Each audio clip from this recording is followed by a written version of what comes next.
what would life be like without updates and notifications?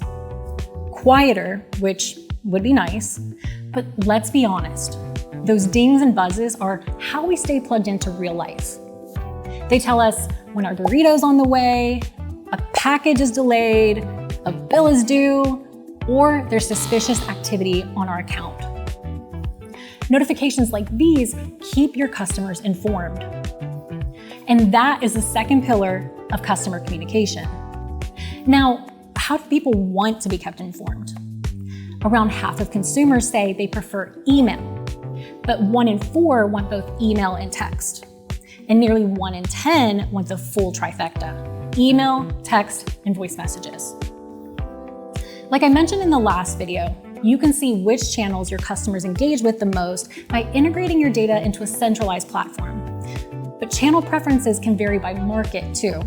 You have very market-specific ones like KakaoTalk in South Korea or Line in Japan.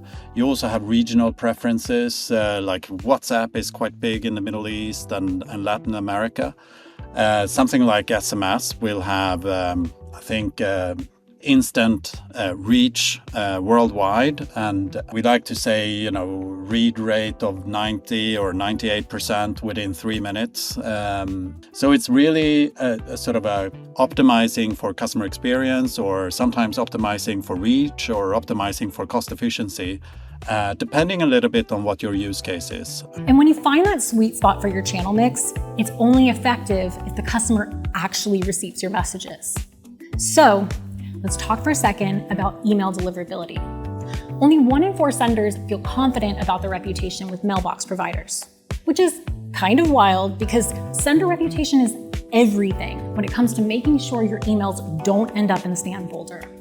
So how should you approach deliverability?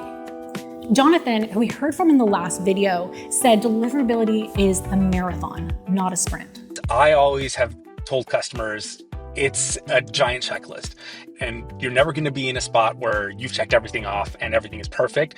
But the more you check off on that checklist, the better you'll get. And then when you start looking at the more difficult side of that same checklist item, it's automation. It's, building up processes so that you don't have to do it on a manual level. That becomes very programmatic, and it makes it a heck of a lot easier to do down the line, but it takes those steps to get to that place. So overall, strengthening this pillar of keeping customers informed means choosing the right channel for your market and use case, honoring customer preferences, and improving your email deliverability rates so your messages actually land in the inbox.